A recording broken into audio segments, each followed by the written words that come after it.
Saudara Istana merespons isu soal keretakan Presiden Joko Widodo dan Presiden terpilih Prabowo Subianto usai gelombang unjuk rasa menolak revisi Undang-Undang Pilkada. Menurut Istana, isu itu adalah upaya mengadu domba Jokowi dan Prabowo. Istana mengonfirmasi hubungan Presiden Joko Widodo dan Presiden terpilih Prabowo Subianto baik-baik.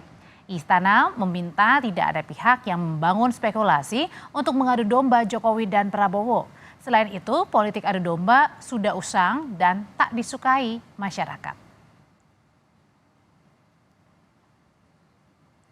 Staf khusus Presiden Juri Ardiantoro dalam pesan kepada Kompas TV menyebutkan, jika ada yang mengadu domba dengan nyata-nyata mengatakan hubungan Presiden Joko Widodo dan Presiden terpilih saat ini retak adalah upaya mengganggu keberlanjutan pemerintah. Sebelumnya Presiden terpilih Prabowo Subianto menyinggung soal adanya pihak yang terlalu haus dengan kekuasaan. Prabowo bilang tindakan itu berpotensi mengganggu dan merugikan masyarakat.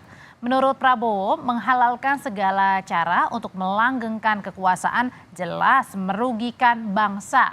Namun Prabowo tak menyebut spesifik siapa pihak yang dimaksud.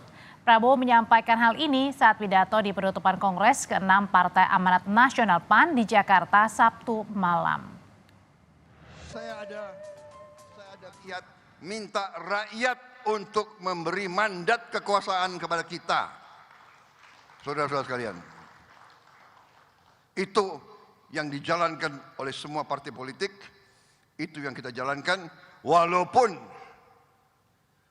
mereka-mereka yang terlalu haus dengan kekuasaan dan kadang-kadang kekuasaan itu hendak dibeli, hendak diatur, hendak dikendalikan oleh kekuatan-kekuatan lain, kekuatan-kekuatan di luar kepentingan rakyat. Nah, ini yang bisa mengganggu dan bahkan merugikan suatu bangsa. Alu siapa sebenarnya pihak yang dimaksud Prabowo Subianto haus kekuasaan? Apakah pernyataan ini senada dengan kegelisahan publik soal upaya utak-atik pasca putusan MK soal pilkada? Kita bahas malam hari ini bersama juru bicara Prabowo Subianto, Daniel Anzar Simanjuntak. Ada juga Bendahara Umum Projo Panel Barus dan Direktur Eksekutif Literasi Politik Indonesia Gun-Gun Herianto. Selamat malam Bapak-Bapak semua, salam sehat. Selamat malam, Assalamualaikum Audrey. Waalaikumsalam, Bang Daniel. Langsung deh pertanyaan pertama saya langsung ke Bang Daniel. Jadi sebenarnya Bang Daniel siapa sih yang lagi disebutkan oleh Pak Prabowo spesifiknya yang haus kekuasaan? Ya, semua pihak yang memang punya kecenderungan menghalalkan segala cara, kemudian haus jabatan dengan berburu jabatan dengan dengan upaya mengadu domba, kemudian tidak menginginkan ada keguyuban, kekompakan di kalangan elit dan masyarakat. Kemudian mereka cenderung siapa itu kira-kira yang dimaksud, Bang? Loncat sini dan sebagainya. Ya semua pihak lah yang merasa melakukan itu. Jadi yang jelas kan sekarang seolah-olah yang dikembangkan itu mengadu domba juga antara Pak Prabowo dan Pak Jokowi. Yang jelas sampai dengan detik ini Pak Prabowo dan Pak Jokowi itu selalu berjalan bersamaan, artinya Pak Prabowo punya komitmen yang sama dengan Pak Jokowi untuk merawat dan melanjutkan kemajuan Indonesia di masa yang akan datang. Tapi kalau gitu berarti Bang Pane kalau misalnya ada yang mencoba utak-atik berarti kan ini di luar misalnya tadi mencoba ya mengadu domba antara Pak Prabowo dan juga Pak Jokowi. Kalau gitu siapa pihak yang lagi mencoba mengadu domba sehingga yang dimaksud ini adalah haus kekuasaan nih? Bang Panel. Oh, jadi saya ingin menyampaikan dua hal saja ya. Kalau dikatakan Jokowi Prabowo pekong alias pecah kongsi ya. Menurut saya itu sampai hari ini tidak terjadi dengan berbagai alasan. Yang pertama, kedua tokoh bangsa ini disatukan oleh visi yang sama bagaimana Indonesia bisa mencapai Indonesia Emas 2045. Alasan yang kedua, kedua tokoh ini pernah berkontestasi di 2014-2019 dan kemudian mengambil jalan politik untuk bersatu, ya, untuk bersatu. Dan kedua tokoh ini telah telah menyaksikan secara langsung buah dari politik persatuan itu di masa krisis COVID-19, di mana bangsa kita bisa keluar dan salah satu bangsa yang terbaik dalam mengelola COVID-19, ya. Jadi kedua tokoh ini punya pengalaman yang sama bahwa sebuah masalah krisis sekalipun bisa diatasi bila tokoh-tokoh nasionalnya bersatu. Yang ketiga, ya, kedua tokoh bangsa ini telah memperlihatkan bagaimana sebuah transisi dalam bingkai keberlanjutan yang saya anggap ini menjadi sebuah tradisi baru dan ini akan dicatat dalam sejarah politik. Tapi masalahnya gini Bang Panel, ini kan disuarakan oleh Pak Prabowo di depan Kongres PAN, udah gitu disampaikannya pun 2 hari pasca demo besar-besaran mengenai revisi undang-undang pilkada saat itu. Bukannya ini menyasar, menyentil begitu ya, orang atau pihak tertentu nih? Iya, saya ingin sampaikan bahwa siapapun yang main politik, ya, memainkan gendang politik belah bambu, Prabowo dengan Jokowi atau Pak Prabowo dengan Mas Gibran, ini pasti akan menemui jalan kegagalan dalam taktik politik tersebut. Kenapa? Karena Jokowi Prabowo, Prabowo Gibran ini bonding 1000%. Bonding 1000% untuk apa? Untuk Indonesia maju. Dan jadi membantah ya bahwa baik-baik saja ya hubungannya. Jokowi Prabowo menurut saya adalah upaya untuk membegal cita-cita Indonesia Emas 2045. Dia akan berhadapan dengan masyarakat Indonesia itu sendiri. Bang Panel. Oke, kalau gitu, nah kalau tadi dibilang ya, kalau misalnya baik-baik aja hubungannya, nggak ada kok pecah kongsi gitu. Tapi Mas Gun-Gun kalau dilihatnya sendiri, ini sebenarnya tertujunya kepada siapa? Kalau tadi kan kalau kita simak lagi ya pernyataan dari Pak Prabowo ini bukan hanya soal haus kekuasaan, tetapi juga yang mencoba membeli kekuasaan, mengotak-atik. Nah, siapa sebenarnya pihak yang paling berani untuk mencoba membeli atau mengotak-atik kekuasaan ini? Jadi gini, itu pernyataan Pak Prabowo itu kan tanpa objek spesifik ya. Jadi pernyataan yang sebenarnya common sense ya. Dan semua orang dalam landscape politik yang terfragmentasi seperti demokrasi ala Indonesia, itu menunjukkan fenomena itu kan sebenarnya. Kerap kali misalnya relasi kekuasaan itu basisnya selain sosok ya atau personal sentris, itu berkelindan juga dengan kekuatan ekonomi dan kekuatan politik. Ya, ini bicara soal data faktual saja, makanya pernyataan Pak Prabowo itu tidak ada yang baru kan. Pernyataan yang sebenarnya terkonfirmasi dalam realitas politik. Tapi masalahnya 2 hari nih pasca RUU Pilkada kan ini. Nah, itu kalau itu bicara konteks, bukan bicara pesan. Pesannya sendiri sebenarnya kan common sense, tapi bicara konteks karena berdekatan dengan momentum politik yang bergulir, seperti pasca putusan MK, maka pernyataan itu menjadi polisemi atau multitafsir. Dan penafsiran itu kan liar, bebas ya. Sehingga kemudian ada yang mengaitkan dengan dinamika ya hubungan antar aktor pasca putusan Mahkamah Konstitusi. Contoh misalnya dihubungkan dengan konfigurasi pembentukan kabinet dan konfigurasi kandidasi di pilkada. Jadi wajar kalau kemudian ada yang menariknya pada hubungan antara Pak Jokowi dan Pak Prabowo. Apakah tafsir itu kemudian menjadi tidak relevan? Ya menurut saya relevansinya tetap ada meskipun tentu Bang Dhanil dan Bang Panel Barus itu bisa menyatakan tadi kontra narasi dari apa yang kemudian dinarasi. Jadi bagi saya sih ini satu hal yang memang akan begitu gitu ya, bahwa ada interpretasi misalnya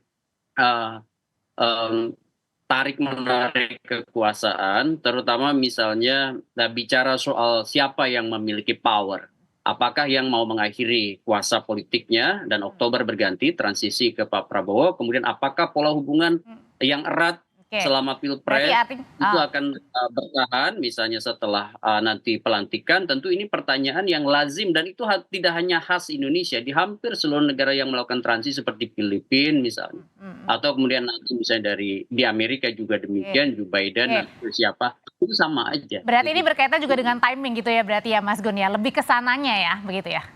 Oke, kalau gitu, kalau bicara soal timing nih Bang Dali, sebenarnya apakah ini merupakan luapan juga dari kekhawatiran Pak Prabowo sebenarnya yang akhirnya pada ujung-ujungnya kemarin ini RUU Pilkada, revisi Undang-Undang Pilkada ini batal, kemudian Bang Arteria juga bilang kita harus berterima kasih sama Pak Prabowo, dan kemarin sesudah pada saat di Kongres Nasdem juga Pak Jokowi menyindir bahwa perginya bareng-bareng, perginya rame-rame bersama-sama dan pulangnya juga meninggalkan bersama-sama nih. Jangan-jangan ada kaitan banget nih karena cuma beda beberapa hari aja nih. Itu kan semuanya cocokologi tadi.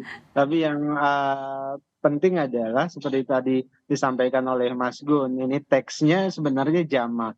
Artinya dalam setiap momentum ketika kita bicara tentang politik dan kekuasaan, praktek haus jabatan, berburu jabatan, menghalalkan segala cara, kemudian melibatkan pihak eksternal dan sebagainya, itu adalah sesuatu yang memang jangan pernah dan tidak boleh terjadi. Nah, itu yang kemudian diingatkan oleh Pak Prabowo. Nah, kebetulan itu di forum Kongres Partai Amanat Nasional, di mana Partai Amanat Nasional dalam catatan kaki Pak Prabowo dalam pidato tersebut adalah partai yang sangat loyal terhadap Pak Prabowo karena 3 kali Pilpres Partai Amanat Nasional selalu bersama dengan Pak Prabowo. Dan di narasi pidato yang disampaikan oleh Pak Prabowo, dan Pak Prabowo juga bicara tentang loyalitas dalam politik. Nah, artinya apa? Artinya sebenarnya ini teks yang biasa saja, jamak, dan ini adalah pengingat Pak Prabowo kepada seluruh politisi yang hadir pada kongres tersebut. Jadi tidak secara spesifik timingnya, kemudian kebetulan momentumnya banyak, momentumnya kemudian saling mengkaitkan dari peristiwa-peristiwa. Mbak Daniel, tapi dengan demo besar-besaran kemarin di depan gedung DPR itu juga kemudian menjadi pengingat betul bagi seorang Pak Prabowo bahwa harus balik ke masyarakat yang harus diuntungkan pada saat itu? Pertama kan sederhana Mbak Audrey, Pak Prabowo itu sikapnya adalah sikap konstitusional. Artinya kalau kemudian keputusan MK harus dipatuhi, maka itu adalah sikap konstitusional. Kalau kemudian kita harus mematuhi keputusan MA, itu juga sikap konstitusional. Pun demikian kalau kemudian DPR menghasilkan undang-undang, maka Pak Prabowo juga dalam posisi sikap konstitusional. Nah, jadi kepentingan Pak Prabowo tentu adalah kepentingan konstitusi yang menguntungkan rakyat banyak. Posisi Pak Prabowo pada itu. Dan saya pikir posisi yang sama itu ditunjukkan juga oleh Pak Jokowi.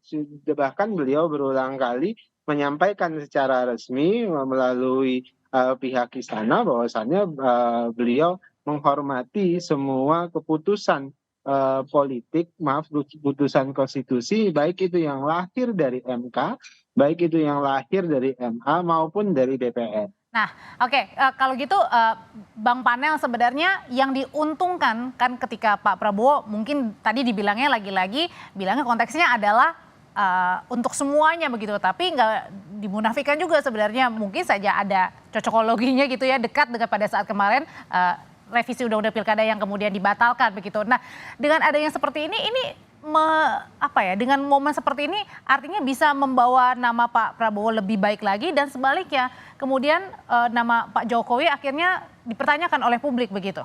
Artinya lebih menguntungkan sekarang Pak Prabowo daripada Pak Jokowi. Saya pikir dinamika yang terjadi kemarin itu dibenangkan oleh kita semua, rakyat Indonesia, yang bersama-sama memainkan perannya masing-masing dalam menjaga demokrasi.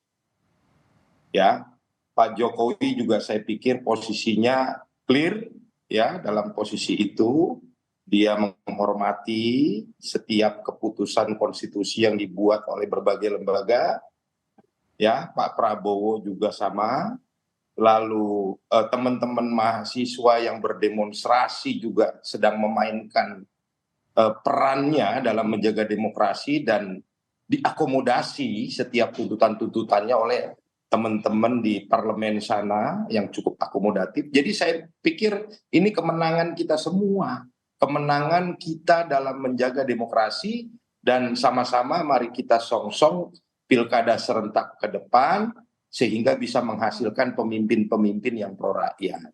Oke. Seperti itu. Dan terakhir saya pikir apa yang dilakukan oleh Pak Jokowi 10 tahun juga sangat luar biasa bagi bangsa ini dan akan terus dilanjutkan lebih luar biasa lagi oleh pemerintahan terpilih Prabowo Gibran sehingga estafet menuju Indonesia Emas bisa tercapai dengan baik. Dan itu harapan kita semua. Oke, kalau hubungan keduanya ini lagi-lagi dibilangnya baik-baik saja, Mas Gun-Gun. Tapi juga kita melihat ya pernyataan juga dari sindiran Pak Jokowi bahwa perginya rame-rame, kemudian juga tapi pergi meninggalkannya juga rame-rame.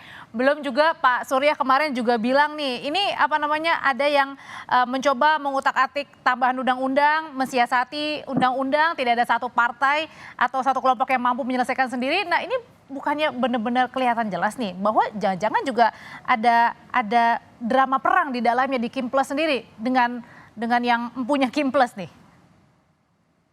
Nah ini pernyataan itu kan selalu punya intensi ya atau kontekstualitas dari satu pernyataan politik.